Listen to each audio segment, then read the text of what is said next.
तो स्वागत है चाय पर चर्चा में। तो आज हम आपको दो तस्वीरें दिखाने जा रहे हैं। आज एक तरफ है रक्षाबंधन का त्योहार, तो दूसरी तरफ है विज्ञान का त्योहार, मतलब सुपर मून। और ये सभी जानते हैं कि हर साल सावन की पूर्णिमा पर रक्षाबंधन का पर्व मनाया जाता है, लेकिन इसके साथ ही सुपर मून की अनोखी खगोलीय घटना भी हो रही है।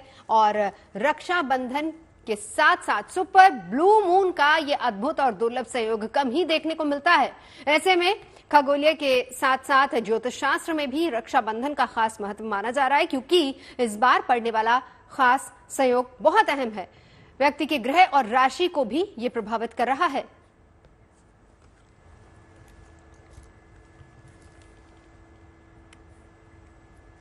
तो राखी का त्योहार भाई बहन के दिल के बेहद करीब होता है। सावन की पूर्णिमा पे मनाया जाने वाला ये पर्व इस बार बेहद खास माना जा रहा है, जिसके पीछे सबसे बड़ी वजह चंद्रमा ही है। जी हाँ, दरअसल इस बार देखिए रक्षाबंधन पर दिखने वाली चंद्रमा की चमक आम पूर्णिमा की तुलना में ज्यादा होगी, क्योंकि चांद धरती के बेहद नजदीक होता है, जिसे आम भाषा में सुपर ब्लू मून कहते हैं। तो ज्योतिष नजरिए से ये कैसा संयोग है, इसे भी समझ लेते हैं इस रिपोर्ट के जरिए।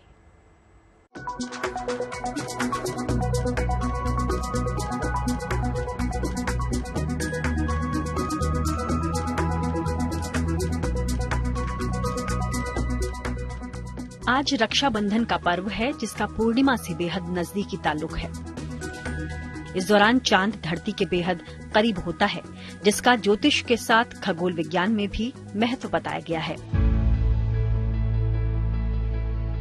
बता दें कि साल में 4 पूर्णिमा आती हैं। रक्षाबंधन पर यह तीसरी पूर्णिमा है, लेकिन इस बार रात 8:37 पर सुपर ब्लू मून अपने पूर्ण आकार और चमक के साथ आसमान में दिखाई देगा। यानी इस बार रक्षाबंधन पर दिखने वाले चांद की चमक आम पूर्णिमा की तुलना में ज्यादा होगी। आसमान में आज रक्षाबंधन के साथ सुपर ब्लू मून का ये संयोग दुर्लभ माना जा रहा है। ज्योतिष विज्ञान के अनुसार इस बार रक्षाबंधन पर 200 साल बाद दुर्लभ संयोग बन रहा है, जब गुरु और शनि ग्रह का शुभ प्रभाव रहेगा। इस बार रक्षाबंधन पर शनि और गुरु ग्रह वक्री अवस्था में अपनी राशि में रहेंगे। वहीं 24 साल बाद रक्षाबंधन पर रवि योग के साथ बुधादित्य योग और शतभिषा नक्षत्र का संयोग भी बन रहा है। ये दुर्लभ संयोग समृद्धिदायक और राजयोग का लाभ देने वाला है। यानी ज्योतिषीय नजरिए से चांद और धरती की दूरियां कम होते ही आपके जीवन पर भी कुछ न कुछ प्रभाव इस सुपर ब्लू मून का पड़ेगा।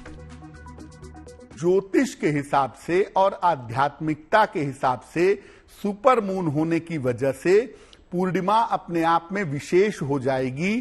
तो जब आप पूजा, उपासना, साधना या रक्षाबंधन का पर्व इस पूर्णिमा पर करेंगे तो उसके फायदे आपको ज्यादा होंगे।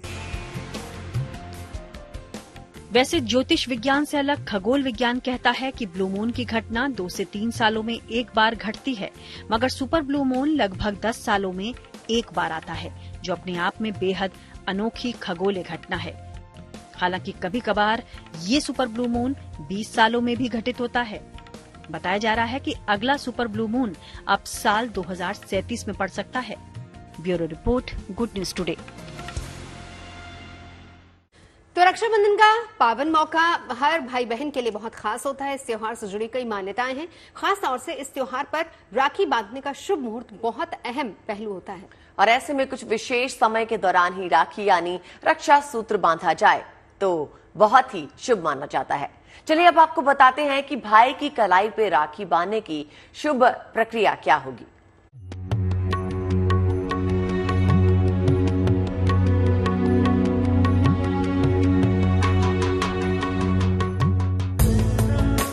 रक्षाबंधन का पावन पर्व चारों तरफ खुशियां, बहन और भाई के अटूट बंधन का प्रतीक।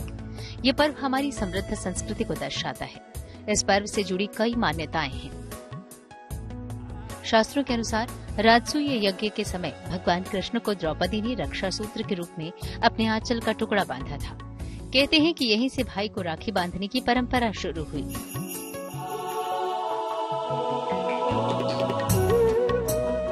अब आपको बताते हैं कि इस बार भाई की कलाई पर राखी बांधने की शुभ बेला क्या है।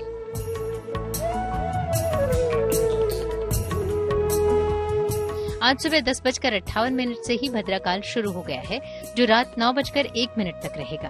इस दौरान रक्षाबंधन नहीं मनाया जा सकेगा। दरअसल इस मान्यता के पीछे भी एक कहानी है। कहा जाता है कि शूर्पणखा ने भद्राकाल में ही रावण को राखी बांधी थी और लंकेश का पूरा साम्राज्य उजड़ गया था। लेकिन ज्योतिष के जानकारों का मानना है कि भद्रा के पुच्छकाल में राखी बांधी जा सकती है, क्योंकि इस अवधि में भद्रा का प्रभाव कम हो जाता है। आज शाम 5:32 से 6:32 के बीच पुच्छकाल है। इस दौरान विशेष परिस्थितियों में बहनें भाइयों को राखी बांध सकती हैं। भद्रा काल में रक्षा बंधन का पर्व नहीं मनाया जा सकता। भद्रा काल में होलिका दहन, रक्षा बंधन, ये पर्व मनाना सख्त मना है। इसीलिए रक्षा बंधन का पर्व 30 अगस्त को आप मनाएंगे, भद्रा के बाद रात में 9:01 के बाद।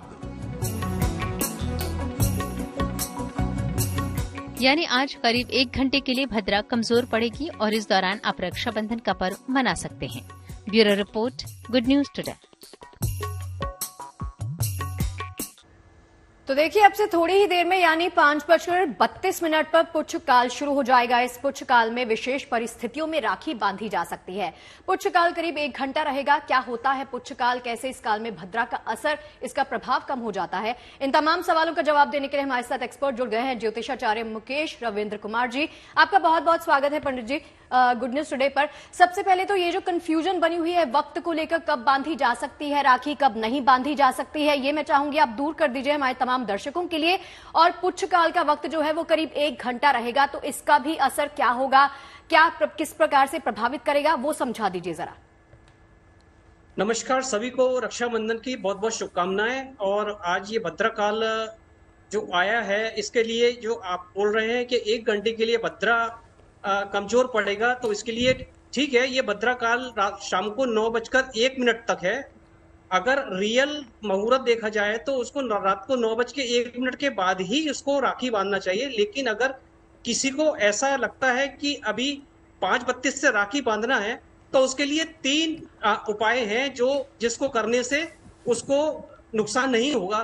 पहला उपाय है कि उसको सबसे पहले गणपति दादा को, जो विघ्न हरता है, उनको राखी बांधना चाहिए। सबसे पहले बहनों को अपने गणपति दादा को राखी बांधना चाहिए। दूसरा, 125 ग्राम फिटकरी ले लें और अपने भाई के ऊपर 7 बार वार कर उसको फेंक दें। उसको करने के बाद में अगर राखी बांधेंगे तो असर नहीं होगा। तो ये अगर किसी को इस 1 घंटे के पीरियड। हाँ मुकेश जी, साथ ही साथ पुच्छकाल का महत्व हमें बता दीजिए, क्योंकि सीधा सा अगर मैं सरल भाषा में आपसे पूछूं, क्या पुच्छकाल में राखी बांध दें? इस पल में राखी बांधना देखिए उचित तो नहीं है। पत्र के अंदर को ये कहा गया है कि कोई भी शुभ काम करना अच्छा नहीं होता। जैसा कि पहले बताया हुआ है, इस भद्रकाल के अंदर रावण ने अपनी बहन शूर्पणखा से राखी बंधवाई थी और उसका पूरा परिवार नष्ट हो गया था। तो इसी प्रकार ये जो भद्रकाल है, इसमें राखी बंधवाना शुभ नहीं है। लेकिन अगर जिसे को करवाना है तो ये जो मैंने आपको उपाय बताए हैं उसको करने के बाद ही वो राखी बांध सकते हैं। जी मुकेश जी, बहुत बहुत शुक्रिया आपका इस दुविधा को दूर करने के लिए, हमारे दर्शकों को बताने के लिए कि कब राखी बांधी जा सकती है, वक्त कौन सा सही रहेगा उनके लिए। बहुत बहुत शुक्रिया आपका। और देखिए, भाई बहन के प्यार का त्योहार रक्षाबंधन को लेकर पूरे देश में काफी उत्साह देखा जा सकता है। एक से बढ़कर एक तस्वीरें सामने आ रही हैं। प्रधानमंत्री मोदी ने भी बच्चियों से रक्षा सूत्र बंधवाया है और इसके साथ ही साथ देश की सरहदों पर तैनात जवानों का हौसला बढ़ाने के लिए बहनें इस खास त्योहार पर उनकी कलाइयों पर राखी बांधकर उनका सम्मान करती हैं और देश की रक्षा का वचन ले रही हैं। जम्मू हो या पटना, हर जगह ये खास तस्वीरें देखने को मिल रही हैं।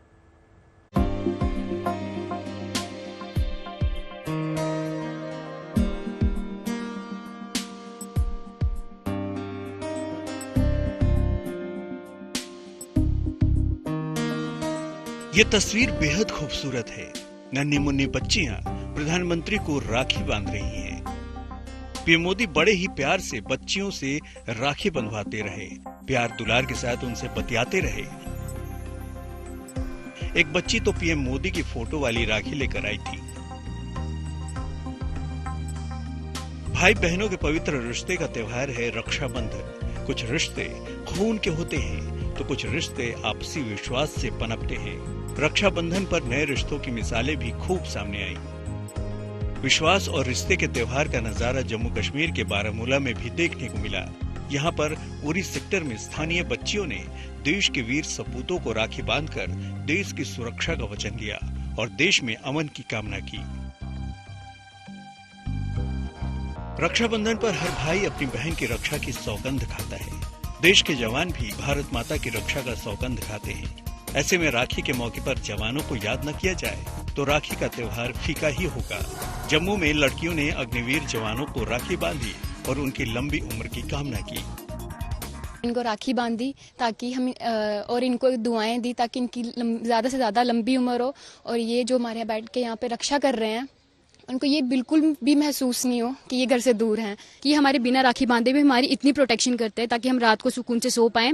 तो हम इतना तो कर ही सकते हैं इनके लिए कि हम इस रक्षाबंधन पे इनकी कलाइयां सुनी ना छोड़ें। इसलिए हम सब यहाँ पे इनको राखी बांधने आए हैं और इनकी लंबी उम्र के लिए दुआ करने आए हैं। पटना की बहनों ने फौजी भाइयों की कलाई पर जब रक्षा सूत्र बांधा तो जवानों ने भी देश की रक्षा का वचन दिया। बहनों ने अपने भाइयों की आरती उतारी। बहनों की इस पहल से सैनिक भाइयों के त्योहार पर अपनों से दूर रहने की कमी नहीं खली। हमारी बहनें आके राखी बांध रही हैं तो हमारे मनोबल बढ़ता है और देश के सैनिक का मनोबल हमेशा बढ़ा रहे। देश की तरक्की और सुरक्षा के लिए बहुत बहुत जरूरी है। रक्षाबंधन के शुभ अवसर पर पटना के दानापुर कैंट में खास आयोजन किया गया था। यहाँ पर मौजूद हर फौजी भाई की कलाई को अपने प्यार के बंधन में बहनों ने बांधा और भगवान से उनकी लंबी उम्र के साथ देश के मान सम्मान बढ़ाने की प्रार्थना की और देश की सुरक्षा का वचन भी लिया। हम उनको राखी बांध के ये दिखाना चाहते हैं कि हम भी बहन हो करके उनकी रक्षा ईश्वर के पास प्रार्थना करते हैं ताकि वो सुरक्षित रहे, वो उनकी लंबी आयु हो और वो हमारे देश के गौरव ऐसे ही बढ़ाते रहे और हम उनके गौरव बढ़ाएं। जम्मू कश्मीर के उधमपुर में भी कुछ ऐसा ही नजारा दिखा। हमारी सुरक्षा में सीमा पर तैनात जवानों की कलाई पर स्कूल की बच्चियों ने राखी बांधी। इन तस्वीरों से जाहिर है भाई बहन के पवित्र रिश्तों की डोर को और मजबूत करने वाले रक्षाबंधन त्योहार को लेकर देश भर में उत्सव जैसा माहौल है। मनेर से मनोज कुमार सिंह के साथ bureau report, good news today. मान्यता है कि उज्जैन में कोई भी पर्व हो या त्योहार, उसकी शुरुआत महाकाल के दरबार से होती है। इसलिए उज्जैन में भगवान महाकाल को भी राखी बांधी गई। जी हाँ, रक्षाबंधन के पवित्र मौके पर मंदिर के पुजारियों के परिवार की तरफ से सबसे पहले महाकाल को राखी बांधी गई। भोले बाबा से देश की रक्षा की कामना की गई।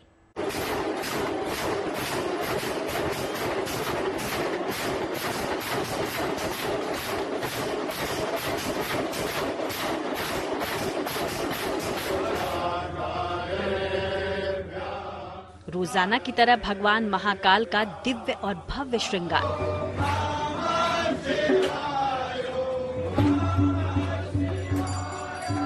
घंटियों, हर हर महादेव। उज्जैन में कोई भी पर्व मनाया जाए, भोले की पूजा के बगैर त्योहार पूरी तरीके से संपन्न नहीं कहा जाता।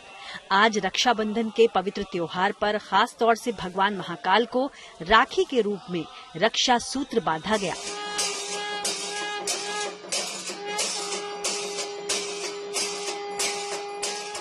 जिस तरह प्यार और समर्पण के इस त्योहार पर बहन भाई की कलाई पर राखी बांधती हैं, वहीं भाई उसकी रक्षा का संकल्प लेता है।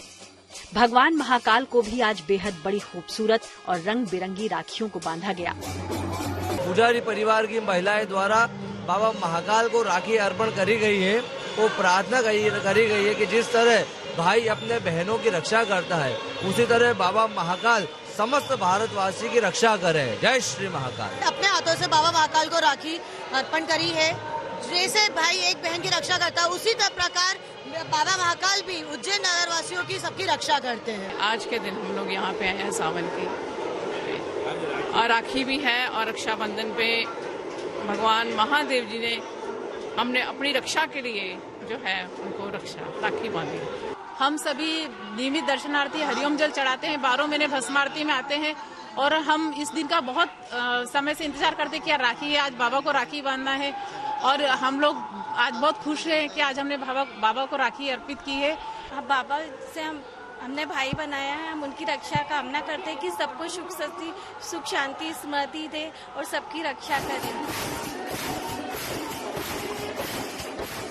रक्षाबंधन के मौके पर बाबा महाकाल का मुंह मीठा भी करवाया गया। इसके लिए महाकाल को 1.25 लाख लड्डुओं का भोग लगाया गया। ये लड्डू लगभग 3 दिन में बनकर तैयार हुए। राखी पर बाबा महाकाल को 1.25 लाख लड्डुओं का भोग लगाने की परंपरा दरअसल सदियों से चली आ रही है। सुबह सवेरे भगवान के इस मनमोहक रूप को देखने के लिए बड़ी संख्या में श्रद्धालु भी वहां मौजूद रहे, जिनकी मौजूदगी में ही भोलेनाथ की भस्म आरती, भोग और राखी बांधने के बाद भव्य आरती हुई। उज्जैन से संदीप कुलश्रेष्ठ के साथ bureau report, good news today. अब बात रक्षाबंधन की हो रही है, तो चलिए हम आपको दिखाते हैं एक ऐसी अनोखी तस्वीर जिसे देखकर आप यकीनन कहेंगे भाई हो तो ऐसा। मध्य प्रदेश के बैतूल में एक भाई ऐसा है जिनको करीब 25 साल से सैकड़ों बहनें राखी बांधती आई हैं। इस साल बहनों ने 551 फीट लंबी राखी तैयार कर अपने भाई की कलाई पे रक्षा सूत्र बांधा।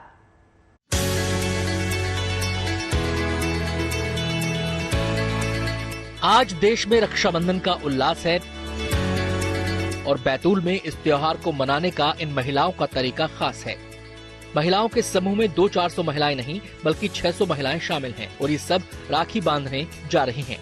551 फीट लंबी राखी यहाँ के पान व्यवसायी राजेंद्र सिंह के लिए है, जिन्हें राखी बांधने के लिए महिलाएं जुटी हैं। महिलाएं ये राखी लेकर पहुंची और एक एक कर सबने अपने भाई को ये स्पेशल राखी बांधी।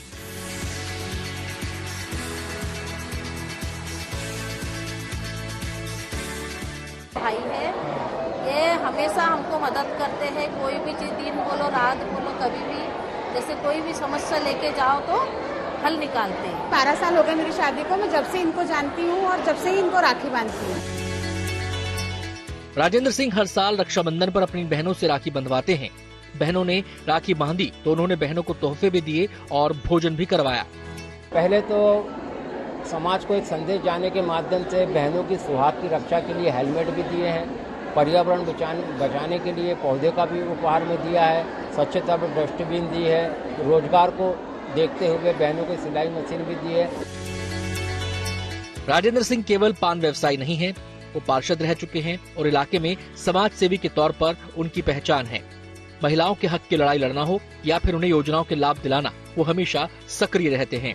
लिहाजा बड़ी संख्या में इलाके की महिलाएं उन्हें अपना भाई मानती हैं और राखी के पावन पर्व पर उन्हें राखी बांधने पहुंचती हैं। ये सिलसिला 1999 से शुरू हुआ था और हर साल महिलाओं की संख्या में इजाफा होता चला गया।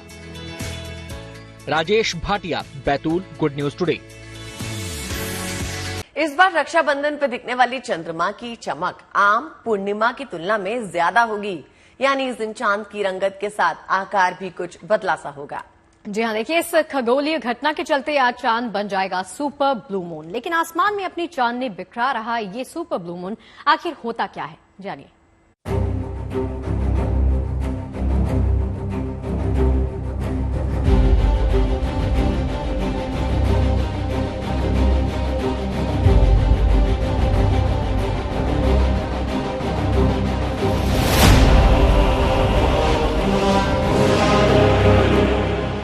जैसे जैसे शाम गहराएगी, रात अपना आंचल लहराएगी, आसमान में नजर आएगा सबसे चमकीला वाला चांद। वो चांद जिसे आप आम दिनों के चांद जैसा नहीं पाएंगे, वो चांद जो आज कुछ अलग दिखेगा। उसकी रंगत भी अलग होगी, आकार भी कुछ बदला सा होगा, क्योंकि आज चांद बन जाएगा super blue moon. Super blue moon बनने के बाद चांद कहीं ज्यादा चमकीला और कहीं ज्यादा बड़ा नजर आता है। ऐसा ही आज भी होगा, लेकिन सवाल ये कि आखिर ऐसा होगा क्यों? इसे समझने के लिए आपको जानना होगा कि सुपर मून आखिर होता क्या है। तो आपको बता दें कि सुपर मून एक तरह की खगोलीय घटना है जिसमें चांद पृथ्वी के सबसे नजदीक आ जाता है। नजदीक होने की वजह से ही चांद बड़ा दिखाई देता है। सुपर मून की अवस्था में चांद धरती के 2700 मील करीब आ जाता है। इस दिन धरती के चारों ओर चंद्रमा की कक्षा करीब 5 डिग्री के कोण पर झुकी हुई होती है। इस दौरान धरती से चांद 14% बड़ा और 30% ज्यादा चमकदार दिखाई देता है। लेकिन ये संयोग खास है क्योंकि ये सिर्फ सुपर मून नहीं बल्कि सुपर ब्लू मून है। लेकिन ऐसा बिल्कुल नहीं है कि चांद आज नीला नजर आने वाला है या फिर चांद के रंग में कोई फर्क आने वाला है। दरअसल चांद की एक साइकिल 29.5 दिन की होती है, जब किसी एक कैलेंडर मंथ में 2 बार पूर्णिमा पड़ जाए तो इसे ही ब्लू मून कहा जाता है। जैसे अगस्त 2023 में 1 तारीख को पूर्णिमा थी, अब 30 अगस्त को दूसरी पूर्णिमा पड़ रही है, इसलिए इसे ब्लू मून कहा जा रहा है। आमतौर पर ऐसा हर 2 से 3 साल में एक बार होता है, लेकिन आज सुपर और ब्लू मून एक साथ है।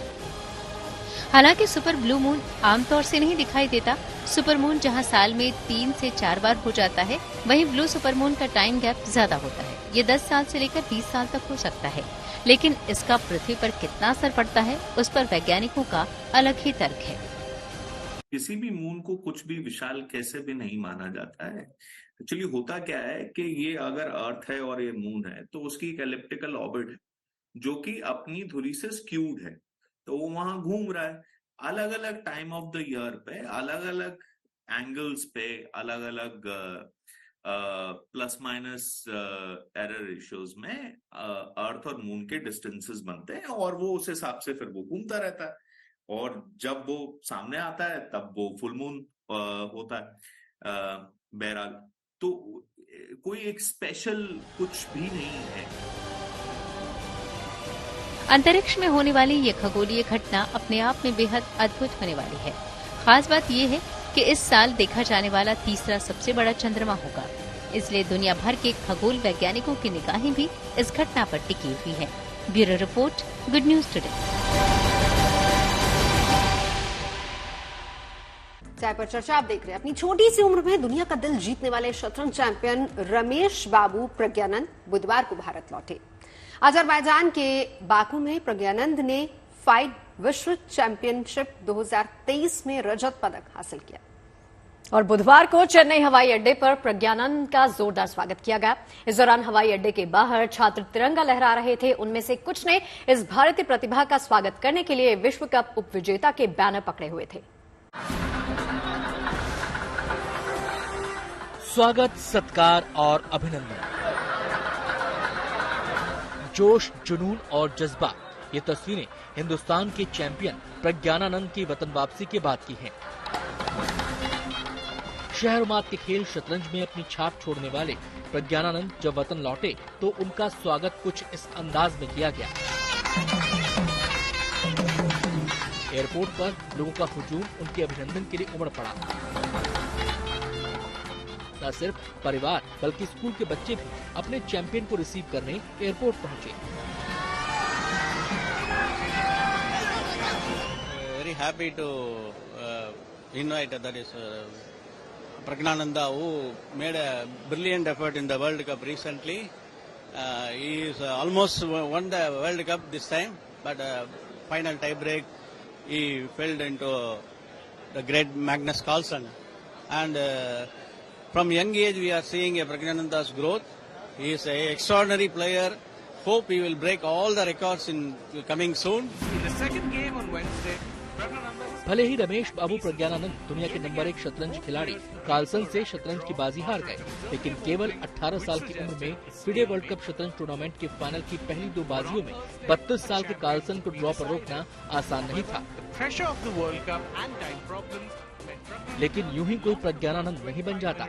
हालांकि जीत और हार तय करने वाले टाई ब्रेकर मुकाबले में वो भले ही एक कदम पीछे रह गए, वो भले ही शतरंज के विश्व विजेता बनने से चूक गए, लेकिन उनके स्वागत की तस्वीरें बता रही हैं कि उन्होंने दुनिया का दिल जीत लिया है। Bureau report, good news today. हाल ही में श्रीनगर में विश्व सुंदरियों का जमावड़ा लगा, जिसमें मिस वर्ल्ड प्रतियोगिता के एक प्री इवेंट में मौजूदा मिस वर्ल्ड बिलावस्का के साथ मिस वर्ल्ड कैरेबियन एमी पेना शामिल हुई। इस दौरान विश्व सुंदरियों के इस ग्रुप ने कश्मीर की संस्कृति और खान पान को बड़े ही करीब से देखा और समझा है। और क्योंकि इस बार विश्व सुंदरी खिताब भारत में आयोजित होना है, तो ऐसे में एक मेजबान के तौर पर क्या सोचती हैं मिस वर्ल्ड इंडिया सिनी शेट्टी? हमारी संवाददाता अनामिका गौर ने उनसे बातचीत की। मिस वर्ल्ड की तैयारियां भारत में जोरों शोरों से चल रही है और हमारे साथ इस पे बात करने के लिए मौजूद हैं इस समय की miss India Sunny Shareen.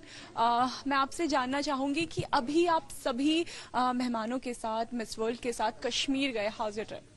I think it was one of the best trips that I could have because I've been to Kashmir before, but इन लोगों के साथ जाने में कुछ मजा ही अलग था, क्योंकि जब बाहर से लोग आते हैं और पहली बार खूबसूरती को देखते हैं तो उनके आंखों में चमक अलग होती है, तो वो खुशी देख के दिल को भी बहुत अच्छा रहा है कि you know I am so proud that they've come to Kashmir, my country, a place that where I belong to, and I could have shown them around. So it was one of the best trips that I could ever have been to. इस trip में आपने विदेशी मेहमानों के साथ और बाकी लड़कियों के साथ क्या क्या किया, अगर आप हमें बता सकें। हमने जैसे ही हमने लैंड किया, हम होटल गए, फ्रेशन अप हुए और उसके बाद हम गए Dal lake and we went through the entire way of the entire boat ride. I think that was one of the most relaxing things that anyone could have ever done.